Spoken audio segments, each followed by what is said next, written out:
Unimed Podcast. Bienvenidos a todos al Unimed Podcast. Hoy es jueves de Voces de Finanzas, donde exploraremos los temas más relevantes en el ámbito económico, empresarial y administrativo. Les habla Santiago González, estudiante de Ingeniería Mecánica, y Luisa Suárez, estudiante de Estudios Liberales y Estudios Internacionales. Hoy en día nos acompaña el profesor y director de la Escuela de Contabilidad, el profe John Bollón. Gracias, Luisa, Santiago. De verdad que encantado de estar con ustedes en esta edición de Unimed Podcast. Igualmente. Hoy hablaremos de un tema esencial para las empresas, que sería la contabilidad. Santi, ¿alguna vez has realizado contabilidad? La verdad es que soy pésimo para la contabilidad. Yo suelo ser de las personas que me cuesta manejar mucho mis ingresos al momento de tenerla a la mano. Me gusta más tener el dinero digital que de manera física. Ok, interesante, pero hablaste de un tema muy importante, Santiago, porque hablas de cómo manejas tu dinero, ¿ok? Y para manejar el dinero, indistintamente de que sea físico o digital, bueno, la contabilidad aquí es una disciplina muy importante cuando tomas ese tipo de decisiones, ¿no? Cómo administras eso que entra y sale de tu cuenta bancaria digital, ¿ok? Entonces, de eso hablaremos en este podcast. Disculpe, John, ¿por qué ¿Sí? es importante llevar la contabilidad personal? Fíjate, Luisa, la contabilidad es muy importante. La contabilidad es una disciplina que va muy de la mano con las disciplinas financieras. Las finanzas nos tocan a todos, indistintamente de la edad, indistintamente del patrimonio que tengamos, la actividad que genera ingresos. Las organizaciones, evidentemente, persigan o no fines de lucro. La contabilidad es muy importante porque les permite llevar un registro detallado de todas las transacciones económicas y financieras que se realizan. Entonces, desde el punto de vista, Luisa, de las finanzas personales, ¿por qué es importante? Bueno, porque, como decía Santiago al inicio, necesitamos entender en un mes determinado, esta semana que está terminando, bueno, cuánto he gastado en cafés en la universidad, por ejemplo. Ese indicador lo vamos a tener a partir de un registro contable. Por ello, la importancia de esta disciplina en la toma de decisiones financieras y de negocios en general. Profe, ¿y qué partes componen un registro contable? Fíjate, el punto de partida, ¿cuál es? La contabilidad es una disciplina bastante simple porque al final pudiéramos resumirla en 5 términos. O sea, cuando hablamos de contabilidad, necesariamente vamos a hablar de un activo. Si les pregunto qué es para ustedes un activo, bueno, pudiéramos hacer el resto del programa solo hablando de los activos, ¿no? Pero también hablamos de pasivo, hablamos de patrimonio, hablamos de ingresos y de gastos. Estos son los 5 elementos de los estados financieros y son al mismo tiempo los 5 elementos que se ven afectados al momento de hacer una transacción contable o una transacción financiera con incidencia en la contabilidad. Entonces, Luisa, el punto de partida que se registra inicialmente va a depender mucho de cuál es el tipo de transacción que estás realizando. Por ejemplo, volvemos al caso de Santiago. Santiago, ¿cierto? Correcto, Perdón, sí, que no te preocupes. tuve un lapsus mentis ahí. Yo dije, no, es Rodrigo. Entre tantos estudiantes y alumnos, uno se confunde. Volvemos al caso de Santiago, cuando hablabas cómo gestionabas tu dinero de forma digital y decíamos, bueno, Santiago, ¿tú tomas café, Santiago? Sí, ¿Sí? regularmente. Regularmente. ¿Cuánto gastas en café todas las semanas en la universidad? Ahí estamos hablando que en el caso de esta transacción de Santiago, el consumo de café se va a ver afectado una cuenta de gasto y una cuenta de activo, que es el saldo de su cuenta bancaria. Algo bastante simple. Yo quería hacerle una pregunta, profe. Una persona, ¿cómo podría manejar mucho mejor sus ingresos, suponiendo que tenga un trabajo y tenga un negocio donde recibe dinero pasivo sin él tener que trabajar? Sin él tener que trabajar. Interesante el caso porque finalmente todos, eso debería ser parte de los objetivos de todos, ¿no?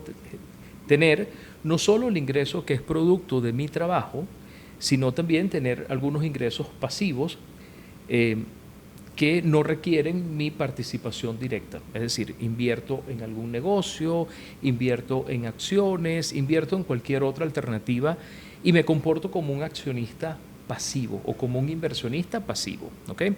Entonces, ¿qué es fundamental para llevar un registro de tus ingresos, Santiago, y diríamos de toda la contabilidad? Hacer un registro diario. Para mí ese es el punto más importante. Llevar ese registro diario de todo lo que entra y todo lo que sale de tu cuenta bancaria. Hoy por hoy esto es bastante simple. Te diría, puedes tomar papel y lápiz, pero también te diría, puedes usar tu teléfono celular. Ciertamente hay unas aplicaciones, unas apps extraordinarias para llevar la gestión de tus finanzas personales, pero pensemos en algo más simple, Santiago. Y Luisa también, ¿cuántas veces interactuamos? ¿Cuántas veces a diario abrimos el WhatsApp? Infinitas, ¿ok? Sí. Infinitas, o sea, es incalculable, innumerable. Pensemos que cada vez que hay una salida de nuestra cuenta bancaria, simplemente pasamos en WhatsApp, mira, salieron, 500 para compra de 2 cafés, por ejemplo. Y eso nos va a permitir, Santiago, Luisa, llevar ese registro de cómo estamos gastando el dinero, qué está ingresando a nuestra cuenta, y nos va a permitir, y es algo muy importante, algo que mucho se ha dicho, tú no puedes mejorar lo que no puedes medir. Entonces, llega un punto que cuando ya tienes datos suficientes, mira, así me comporté esta semana con el consumo de café, gasté tanto en estacionamiento, gasté tanto en almuerzos, gasolina o transporte. A partir de ese punto comienzan entonces a generar un patrón. Mira, perfecto, como que estoy gastando mucho en café. Déjame, me traigo el café de mi casa, compro un termo y me llevo el café en un termo y eso me va a permitir ahorrarme algo de dinero al mes. Comenzamos a tomar decisiones. ¿A partir de qué punto? A partir de llevar ese registro. Pudiéramos, evidentemente, tener algo más sofisticado como una hoja de cálculo.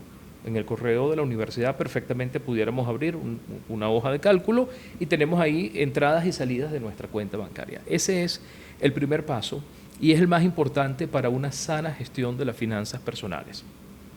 Y al mismo tiempo, muy en línea con nuestro perfil Unimetano, recordemos que probablemente ustedes también tengan en el futuro una idea de negocios. Y para gestionar adecuadamente las finanzas de un negocio, el paso principal es que tú en tus finanzas personales tengas orden. Difícilmente vas a tener orden en las finanzas empresariales o corporativas o de tu emprendimiento si tus finanzas personales es un desastre. ¿Okay? Entonces es el primer paso, Santiago y Luisa, para tener esta buena gestión financiera y por tanto pudiéramos perfectamente hablar de una buena salud financiera. Disculpa, John, ¿considerarías que una de las metas de la contabilidad sería poder construir un buen fondo de ahorro? Por ejemplo, Luisa, el hecho de llevar el registro de la contabilidad no te va a garantizar que tú vas a construir un fondo de ahorro, pero sí es una parte importante porque nuevamente la contabilidad lo que te va a mostrar es cómo ha sido el patrón de consumo que has tenido, cómo has administrado eso que entra y sale de tu cuenta bancaria y a partir de este registro diario que nos estamos comprometiendo a hacer, así sea en el WhatsApp, a partir de ese punto, Luisa, tú comienzas a pensar, algo bastante imprudente. ¿Cuál es tu edad, Luisa? Como eres muy joven, no vas a tener problemas en decirnos tu edad, ¿ok? ¿Cuál es tu edad en este momento? 19 años. 19 años. Si yo te preguntara en este momento, ¿cómo imaginas a la Luisa de 60 años? O sea, deben transcurrir 41 años. ¿Ok? O ¿cómo imaginas a la Luisa de 65 años? Entonces, ahí comenzamos a pensar en el futuro, comenzamos eventualmente, Luisa, también a pensar en el plan de vida. Bueno, ¿qué voy a hacer con mi vida? Voy a viajar por el mundo, voy a crear una familia, voy a tener, dedicarme a la filantropía, cualquier cosa, cualquiera que fuera tu plan de vida. Y comenzamos a tener un entendimiento de la necesidad de crear, de ahorrar. O sea, el ahorro es una parte importante de nuestras decisiones.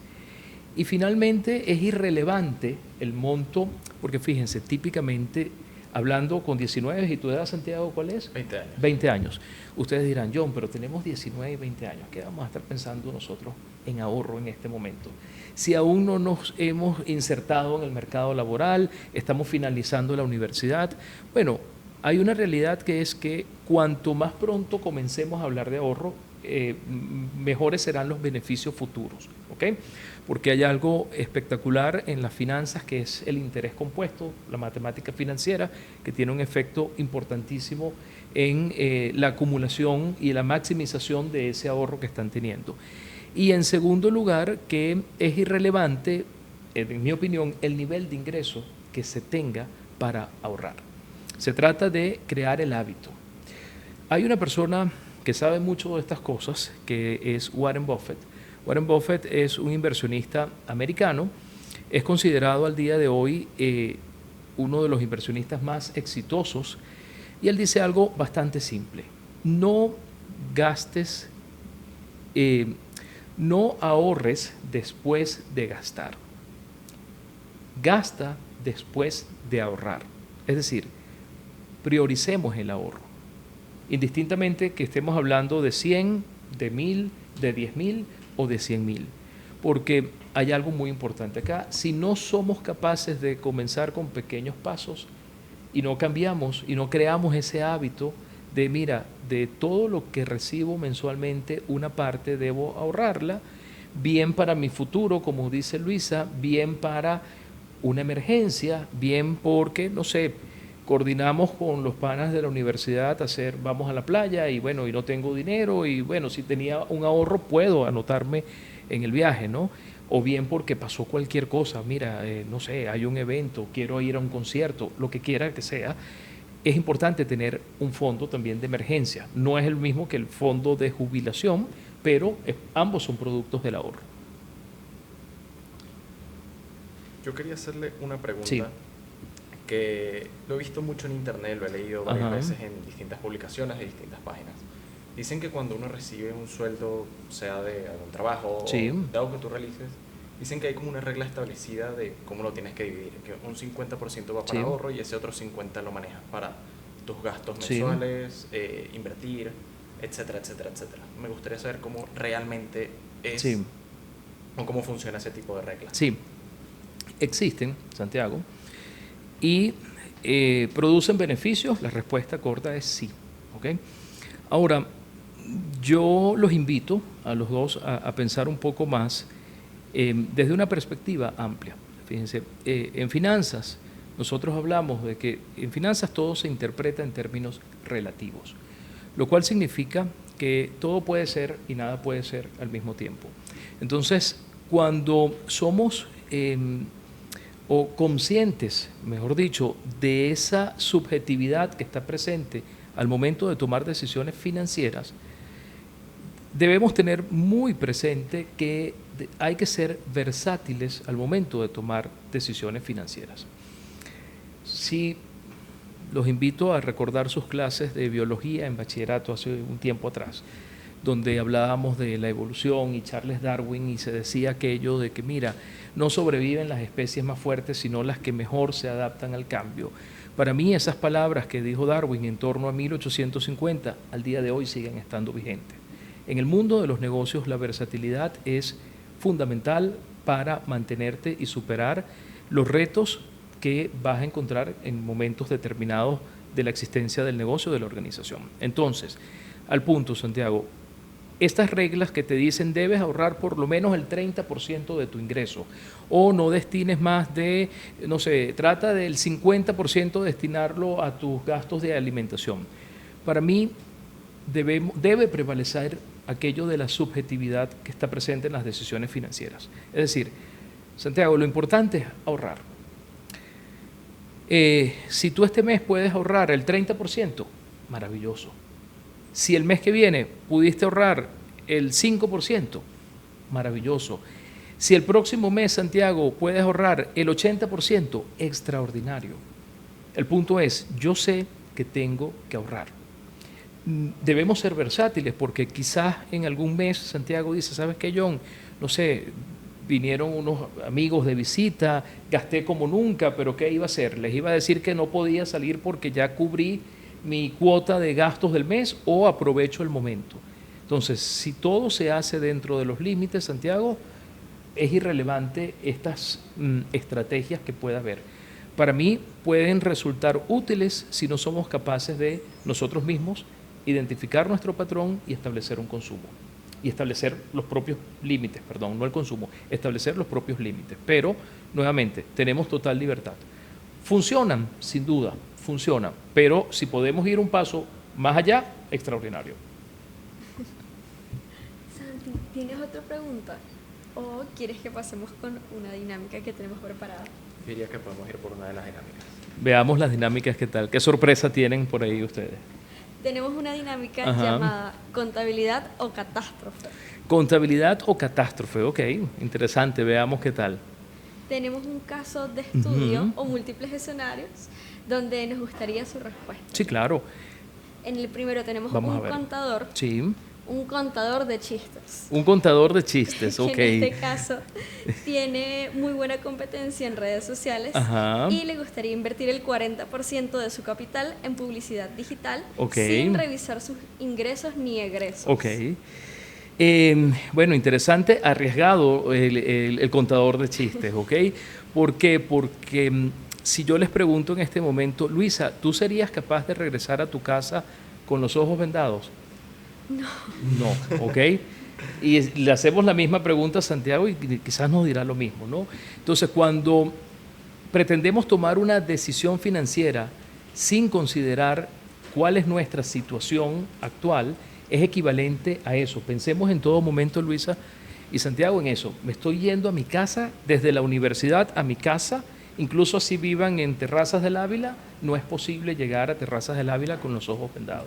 Entonces, no es posible, Luisa, tomar decisiones financieras sin considerar o ignorando lo que tenemos. Entonces, ciertamente puede ocurrir porque hay gente, Luisa y Santiago, que ha sido muy exitosa generando ingresos, toma decisiones, desafortunadamente pésimas decisiones, y terminan a la vuelta de la esquina en quiebra. Y eso lo hemos visto muchísimo en artistas, lo hemos visto en deportistas de alto rendimiento que generan cantidades enormes de dinero y años después lo ves, mira, me declaré en quiebra. Entonces sí, este amigo contador de chistes, que debe ser una suerte de influencer que genera mucho ingreso, bueno, hay que decirle que antes de invertir conviene hacer una revisión de cuál es su situación financiera actual, ¿ok? Y hay un término ahí interesante del que pudiéramos hablar, esa diferencia que pudiese haber entre invertir y gastar, ¿ok? Porque nos da para mucha discusión, pero veamos qué más hay en esta dinámica, por si acaso lo tocan más adelante. Yo le tengo otra dinámica. Sí, vamos a ver. Es que un estudiante universitario lleva Sí. un registro mensual de sus ingresos y gastos. Buenísimo. Y Ese puede ser descubre- Santiago, ¿ok? Probablemente, Por ejemplo, ¿ok? Probablemente. Y descubre que Ajá. gasta mucho más de lo que piensa en delivery, pero ella Perfecto. decide ajustar su presupuesto. Ok. Muy bien, fíjate, cuando hablas, en ese caso planteado, cuando me dices decide ajustar su presupuesto, pueden pasar dos cosas. Bueno, ajustar su presupuesto es ajusta su presupuesto de gasto o ajusta su presupuesto de ingreso. Porque finalmente tú dices, bueno, es que John, tú sabes que yo para estudiar y sentirme bien necesito todos los días pedir delivery. Esas cosas pasan, ¿ok? A ver, como seres humanos los gustos son impredecibles. Hay excentricidades o hay cosas que uno diría, mira, pero no sé, da lo mismo comer, traer comida de tu casa, comer en la universidad. Pero bueno, pensemos que ella insiste, no, yo necesito pedir delivery. Entonces, bueno, aquí tenemos dos cosas. O ajustas tus gastos, lo cual significa, mira, qué tipo de delivery estás pidiendo, porque en delivery puedes pedir un delivery que un almuerzo te cueste $50 o puedes pedir un delivery con un almuerzo de $6, ¿ok? O si persiste en su idea de que necesita pedir el delivery que estaba pidiendo, entonces, mira, tenemos que ajustar los ingresos. Entonces, cuando hablamos de un ajuste del presupuesto, lo pudiéramos hacer o ajustamos los ingresos o ajustamos los gastos, ¿ok? O ese ajuste va a implicar también un cambio en los objetivos. Mira, ya no vas a comer todos los días delivery. por ejemplo. Pero lo importante es cuando ya tengamos información de que lo que se está haciendo no va a perdurar en el tiempo, no será sustentable, eso nos obliga a tomar decisiones. Y parte de las decisiones, Santiago, puede ser, mira, eso, genero más ingresos, o mira, cambio mi patrón de consumo, controlo los gastos, o tomo otro tipo de acción, limito el delivery para el fin de semana y de lunes a viernes, no sé, preparo la comida en mi casa, por ejemplo. Pero el mensaje importante es, tienes que tomar acción. Bueno, acá tengo otro escenario. Vamos a ver. Y me gustaría que desarrollara bastante esta respuesta. Vamos a ver. ¿De qué pasa. se trata? ¿De qué se trata? Una empresa presenta sus estados financieros Ajá. al día, pero uno de los socios quiere tomar decisiones basándose solo en su intuición. Solo en su intuición. Ujú. A ver, interesante, Luisa, quizás podemos elaborarlo muchísimo, porque muchas veces se dice si las finanzas son una ciencia o un arte, o si son una mezcla de las dos cosas. Y como decíamos antes, de esa subjetividad que está presente o esa relatividad que está presente al momento de tomar decisiones financieras, no pudiéramos dar aquí una respuesta concreta de si, mira, es que tomar decisiones basadas en la intuición no va a dar un resultado, no va a dar el resultado esperado. De hecho, hoy por hoy hablamos aquí en la universidad, tenemos una escuela de psicología también, y hoy por hoy hablamos de una rama de las finanzas que se mezcla con la psicología, y lo mismo de las finanzas y de la economía, y hablamos entonces de economía conductual y finanzas conductuales, que no es otra cosa que tratar de explicar por qué las decisiones financieras o económicas no siempre son racionales desde ese punto de vista. Entonces, puede haber un poco de eso, Luisa, y nuevamente pudiéramos elaborarlo aún más, ¿ok? Pero al momento de tomar decisiones, cualquier tomador de decisiones financieras responsable, Luisa, va a hacer una evaluación de qué tiene, va a incorporar algo de intuición, sin duda alguna, pero no puede basarlo solo en la intuición, porque basarlo solo en la intuición, imagínate que tú vives con tus padres, que tu papá, trabaja tu papá, diga, Luisa, a partir de ahora voy a renunciar al trabajo y yo voy a ir al casino todos los días, ¿ok? Tengo la intuición de que, bueno, habrá días que vamos a acertar, otros días que no habrá, y ya veremos cómo pagamos el trimestre de la universidad. Entonces tú dices, caramba, papá, pero eso no me parece que me dé mucha tranquilidad, ¿no? Usualmente las decisiones financieras sí tienen un componente de intuición, porque toda decisión financiera lo hacemos basado en una expectativa futura y nadie puede decirnos qué va a ocurrir el día de mañana. ¿Okay? Nosotros no podemos garantizar, ojalá tuviéramos la oportunidad de repetir esta extraordinaria experiencia de grabar un podcast la próxima semana o en 15 días o cuando nos inviten, pero no podemos garantizarlo, es decir, nadie sabe qué va a ocurrir el día de mañana. Y toda decisión financiera la tomamos basado en lo que va a ocurrir el día de mañana o en el futuro, por lo tanto es incierto, hay mucho de incertidumbre. Pero bueno, hay una buena diferencia entre la incertidumbre de tener un trabajo o un negocio que operas y decir, mira, voy al casino y dependerá del resultado del casino, ¿ok?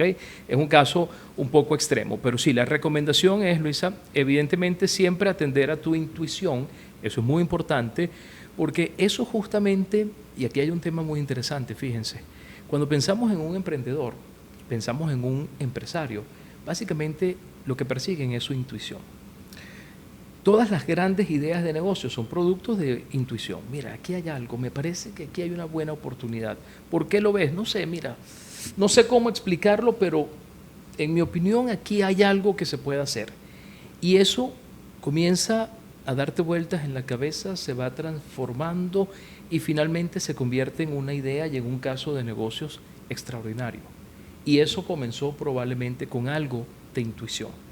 Entonces, ¿debemos apartar la intuición de las decisiones financieras? No, pero no debemos basar todas las decisiones financieras únicamente en la intuición. Debemos también acompañarlo, mira, cuál ha sido el desempeño, cuál es el escenario. Y de hecho, aquí insistimos mucho porque cuando hablamos de decisiones financieras, no solo miramos lo que nos están mostrando los números, los estados financieros, sino también es fundamental tener en consideración, bueno, qué ocurre en el entorno. No es lo mismo tomar decisiones financieras en Venezuela que tomarlas en Colombia, en Panamá, en Canadá, en Europa, o en Argentina, o en Sudáfrica. Es decir, en cada uno de estos países o de estas jurisdicciones hay retos propios y son importantes. No es lo mismo tomar una decisión de negocios en Caracas a tomarla en Maracaibo, por ejemplo. Hay unos cambios importantes. Entonces, el entorno es fundamental al momento de tomar una decisión financiera. También lo es la industria o el sector donde te desenvuelves. No es lo mismo que estemos tomando decisiones para una empresa como la farmacia que tenemos aquí en la universidad, a tomar decisiones como una empresa que pudiéramos encontrar en la feria de la universidad. Una se dedica a medicamentos, otra se dedica a comidas, toman decisiones muy distintas dependiendo su sector, ¿ok? Y finalmente la estrategia que se tenga, o sea, esto también juega un papel fundamental al momento de tomar decisiones. Así que la intuición, nuevamente, ¿hay que apartarla? No, pero no podemos basarnos únicamente en eso. Si te llegase a pasar eso, Luisa, ¿recuerdas que tu papá pensó en algún momento renunciar por ir al casino a generar ingresos para la familia, ¿ok? Yo quería preguntarle, Sí. me llamó mucho la atención, Ujú. también porque lo he visto, no sé si es cosa de películas o series, Ajá. que muchas personas dicen, cónchale, yo intuyo que esto va a ser así y Sí. realmente les funciona. Y Sí. quería saber si es verdaderamente casualidad de que justamente funcionó, Sí. o es que realmente tiene que ver mucho la psicología con la parte de la economía. A ver, eso es una buena pregunta, Santiago. Quizás sería irresponsable darte yo la respuesta no siendo psicólogo, ¿no? Pero todos coincidimos, sin ser psicólogos, que, bueno, la toma de decisiones muchas veces se ve afectada por, o sea, la psicología interviene en cómo tomamos las decisiones, ¿no? Y ya decíamos antes de que en economía y en finanzas no siempre se toman decisiones racionales desde el punto de vista económico-financiero. ¿Por qué? Porque interviene la psicología, ¿no? O porque tienes un fin distinto o estratégico.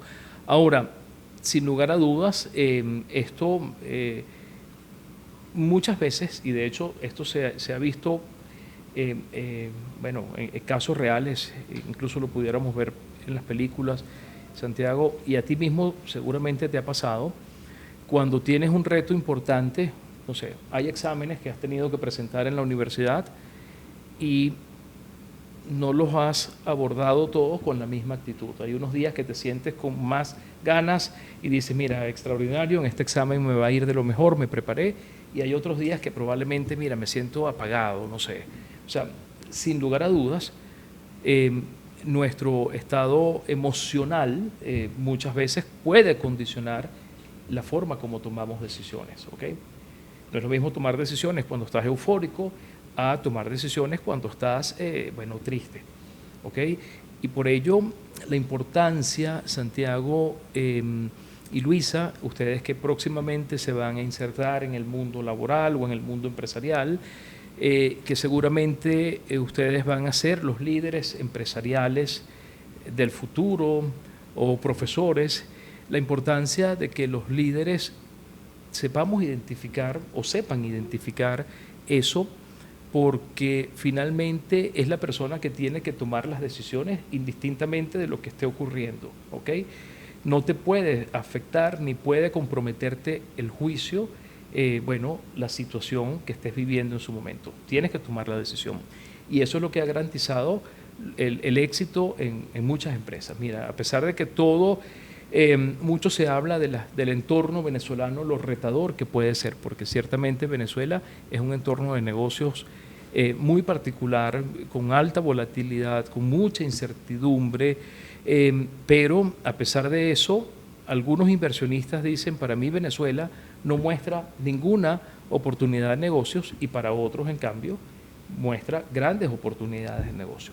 Entonces, Sí, a ver, Santiago, la respuesta es, mira, si pudiéramos considerar si nuestro estado emocional eventualmente nos puede afectar la forma como tomamos decisiones y nuestro rol al formarnos en una universidad, al convertirnos en líderes empresariales, educativos o de la sociedad es, bueno, desarrollar esa capacidad de sobreponernos a las circunstancias, ¿ok?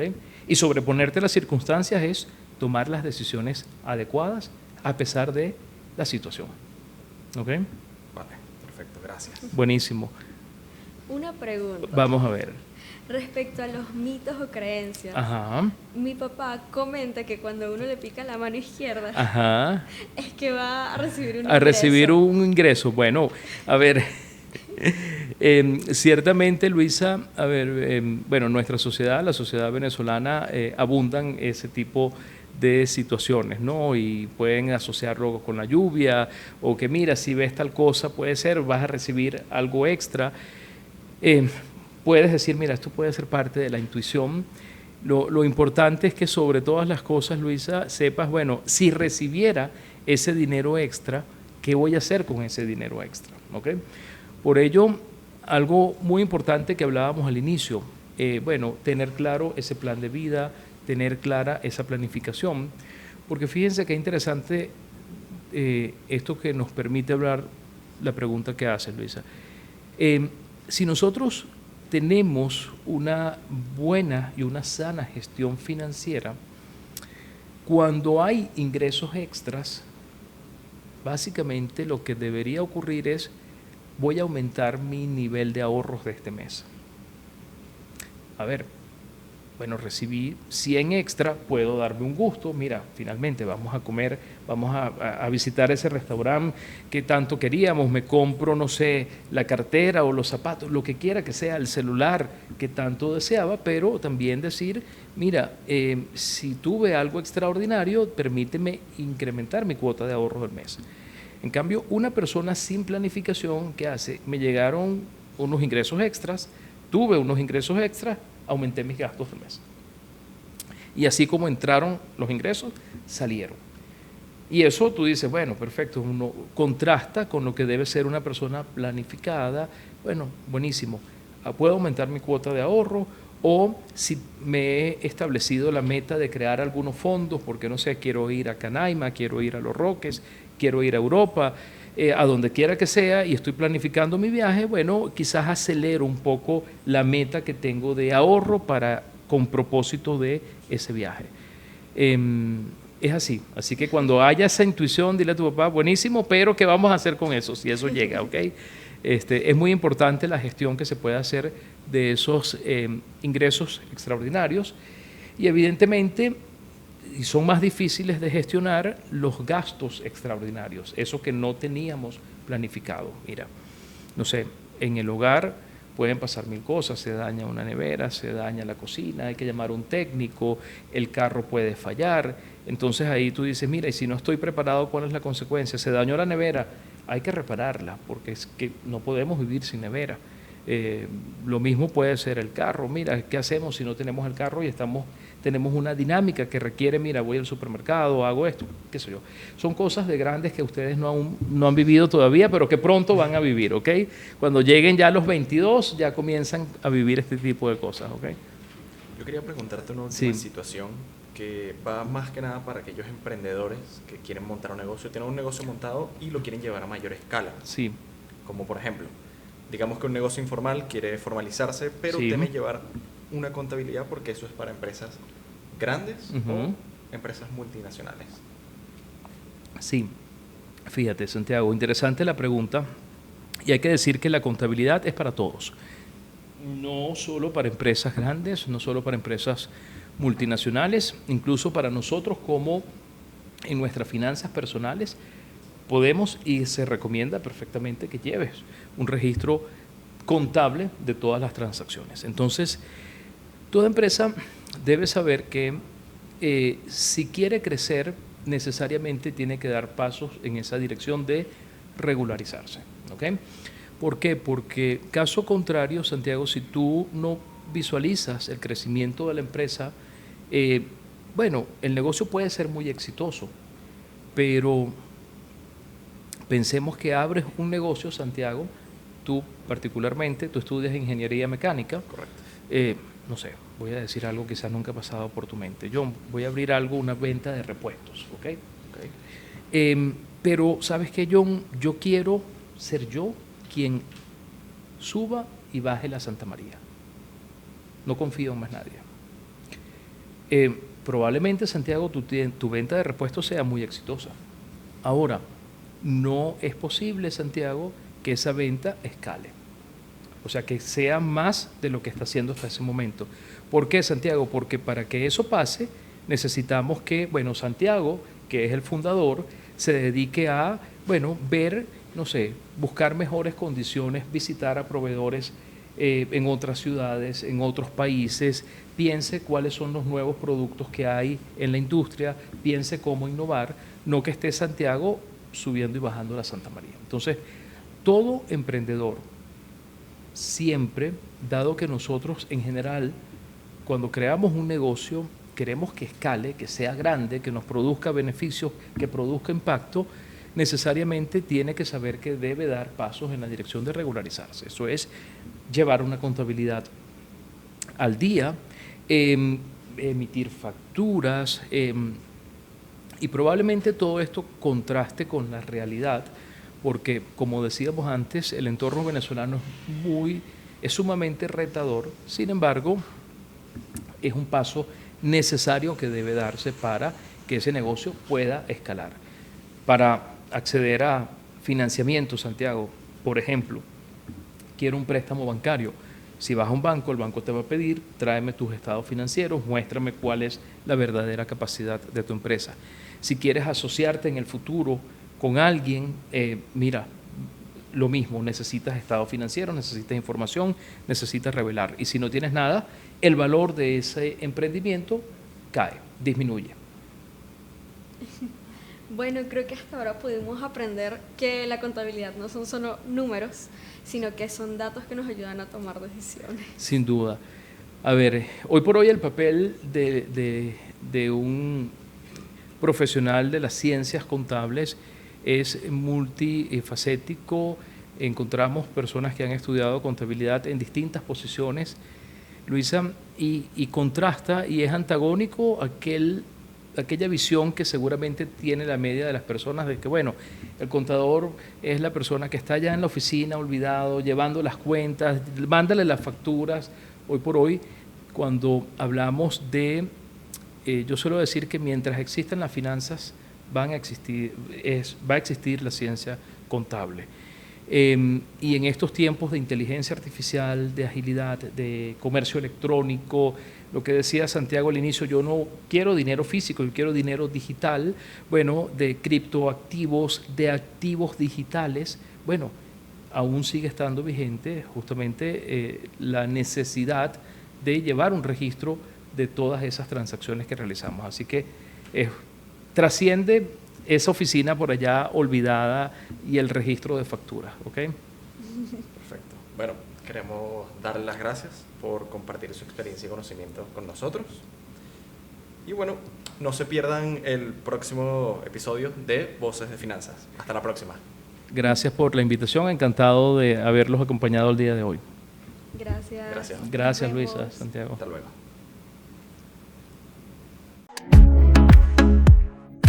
Unimed Podcast es grabado en Caracas, en los espacios de la Universidad Metropolitana. Una producción de Unimed Virtual, editado por Ángela Zambrano y Wilhelm Fritz Lindo.